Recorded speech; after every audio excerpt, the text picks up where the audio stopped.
వేదిక మీద ఉన్నటువంటి పెద్దలందరికీ నా హృదయపూర్వక నమస్కారాలు.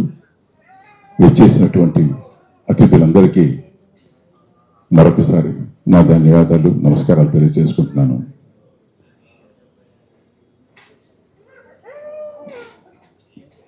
రాజబాబు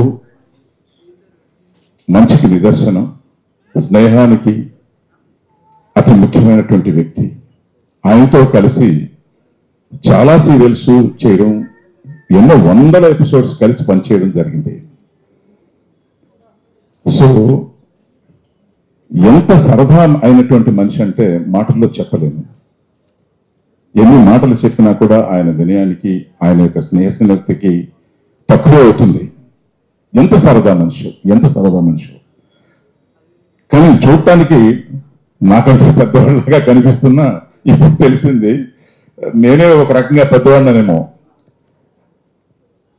కానీ నన్ను చాలా ప్రేమగా అన్న అన్న అని పిలుస్తూ ఉండేవాడు. షూటింగ్ లో ఆయన ఉంటే చాలా సరదా, నవ్వులే నవ్వులు, రాజబాబు నవ్వులు. అంటే సినీ పరిశ్రమలో రాజబాబు నవ్వులు అందరం చూసాం. Definition for laughter or smile అంటేనే రాజబాబు, ఏది సినీ పరిశ్రమలో. కానీ నాకు ఆ రాజబాబుతో నటించేటటువంటి అవకాశం దొరకలేదు. కానీ ఈ నవ్వుల రాజబాబుతో నటించే అవకాశం మాత్రం దొరికింది. మా మిత్ర మండలి చేస్తున్నటువంటి ఈ కార్యక్రమంలో భాగంగా నన్ను సత్కరించడం అనేటటువంటిది నా అదృష్టంగా భావిస్తున్నాను. అయితే పెద్దల ముందు తీసుకోవడం అంటే కొంచెం సంకేసింది.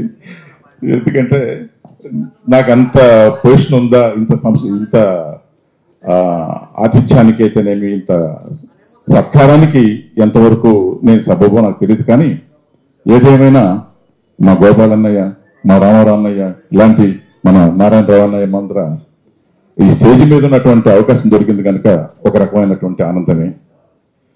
సో గోపాలన్నయ్యతో వర్క్ చేసేటటువంటి అవకాశం తక్కువైనా ఒకే ఒక్క డైలాగ్తో ఆంధ్ర జనానికి నన్ను మరింత చేరువ చేశారు. ఇంద్రాలో మీ అందరూ తెలుసు కదా, ఇంద్రన్న అని అరిచినటువంటి ఒక అరుపే నన్ను చాలా దగ్గర తీసుకెళ్ళింది. ఒక అరుపుతోనే నన్ను ఆంధ్ర జనానికి చాలా దగ్గర చేశారు ఆయన. సో అలాంటి వారి ముందు చిన్న సత్కారం తీసుకోవడం నా అదృష్టంగా భావిస్తున్నాను.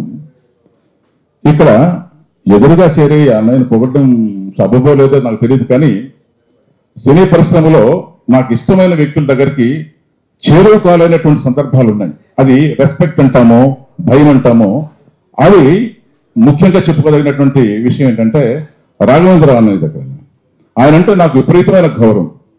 కానీ ఏ రోజు దగ్గరికి వెళ్ళాలంటే ఒక చిన్న భయం ఉండేది. ఆయన అక్కడ ఉంటే తెలిపేవాడిని.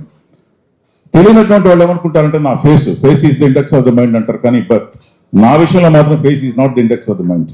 మనం చూడగానే ఇక్కడ చాలా గర్విష్ఠగానో, అహంభావిగానో, ఓహో వెనక ఒక శ్రీచక్రం ఉంటుంది కదా, మెగా అనేది ఒకటి ఉంది కదా, దానివల్ల ఏమైనా కొంచెం టిక్కమో లేకపోతే కొంచెం అహమ్యమో అనేటువంటి భావన కలుగుతుంది.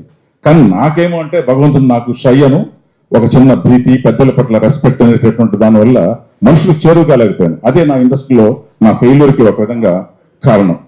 సినీ పరిశ్రమ సంగతి చెప్తుంది, టీవీ కాదు. సినీ పరిశ్రమలో పెద్దవాళ్ళ పట్ల ఒక చిన్న భయం ఉండేది, దగ్గరికి వెళ్ళలేనటువంటి భయం.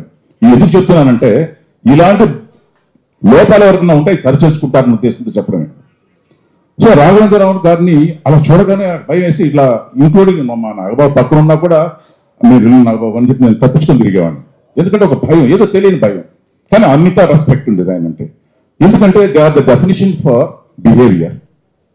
సక్సెస్ ఎంత సక్సెస్ వచ్చినా కానీ మనము దాన్ని దగ్గర తీసుకోకూడదు అనేటటువంటి దానికి ఎగ్జాంపుల్సే ఒక రాఘవేంద్రరావు గారు. సో ఇంకా ఆయన శిష్యుల్లో ఉన్నటువంటి వాళ్ళంతా కూడా అదే స్కూల్ ఫాలో అయినటువంటి వాళ్ళే. సక్సెస్ అనే దానికి డెఫినేషనే మన గోపాల్ అన్నయ్య గారు, ఇట్లాంటి వాళ్ళంతా కూడా ఎలా ఉండాలి, సక్సెస్ ఎలా జీర్ణించుకోవాలనేటువంటి విషయాలు వీళ్ళ దగ్గర నేర్చుకోవాలి. సో వాళ్ళని చూసే మేము కూడా చిన్న చిన్న అడుగులు వేస్తూ వస్తున్నాము. సో లాస్ట్ గా చాలా కాలం తర్వాత ఒకసారి రిస్క్ చేద్దాము అని అనిపించింది. ఒకసారి ఈ మన చిత్రమందిర షూటింగ్ జరుగుతుంటే అక్కడికి రాఘవేంద్ర గారు వచ్చారు. ఆయన అది చూడగానే నాకు కాళ్ళు వణికాయి. సరే ప్రతిసారి ఎంతకాలం హౌలాంగ్ ఈ బలహీనతతో మనం ఎందుకు ఉండాలి అని చెప్పి దగ్గరికి వెళ్ళి కాళ్ళకి నమస్కారం చేశారు. ఏమయ్యా ఎక్కడ చూసినా నువ్వేనా ప్రతి సీరియల్ నువ్వే కనబడుతున్నావు అని అన్నారు. అంటే he's watching each and every serial.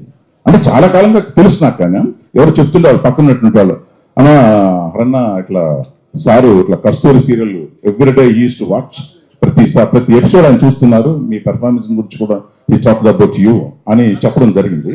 కానీ ఆయన కూడా సాహసం చేసేవాడిని కాదు. సో ఈ విషయం ఎందుకు చెప్తున్నానంటే, కొన్నిసార్లు మనల్ని అతి గౌరవం అంటాము, లేకపోతే అతి దీనివల్ల మనం దూరం అవుతాం. అలాంటి వాళ్ళలో నేను ఒకడిని. సో అది ఎందుకు గుర్తు చేస్తానంటే, అలాంటి బలహీనతలు ఏమైనా అంటే దూరం అయితే ఇలాంటి వాళ్ళకి చేరువు కావడానికి దగ్గర అవుతుందనే ఉద్దేశంతో చెప్తున్నాను. సో ఎనీహౌ ఈ అవకాశం నాకు ఇంకా మాట్లాడుతూ ఉంటే, because I came from the teaching line, I use to go on talking అక్కడ మాట్లాడుతుంటే వెనక వాళ్ళకి ఇసుగు పుట్టచ్చు. Anyhow I once again thank you, అందరికీ నమస్కారాలు తెలియజేసుకుంటున్నాను. అన్నయ్యని మిస్ అయ్యానటువంటి ఒక బాధ ఉంది. ఎంత సరదా మనిషో అంత సరదా మనిషిని భగవంతుడు కూడా తొందరగా తీసుకెళ్ళిపోయారు. అయినా కూడా మనం ఎప్పుడు మనతోనే ఉన్నాడు అనేటటువంటి విషయాన్ని గుర్తు చేసుకునే విధంగా మా మిత్రమండలి అంతా కూడా ఈ ఫంక్షన్ నిర్వహించుకొని వారిని ఎప్పుడు స్మరించుకునేటటువంటి అవకాశం కలిగించినటువంటి మా మిత్ర బృందానికి అందరికీ కూడా, వాళ్ళ కుటుంబ సభ్యులందరికీ కూడా నేను once again I thank one and all.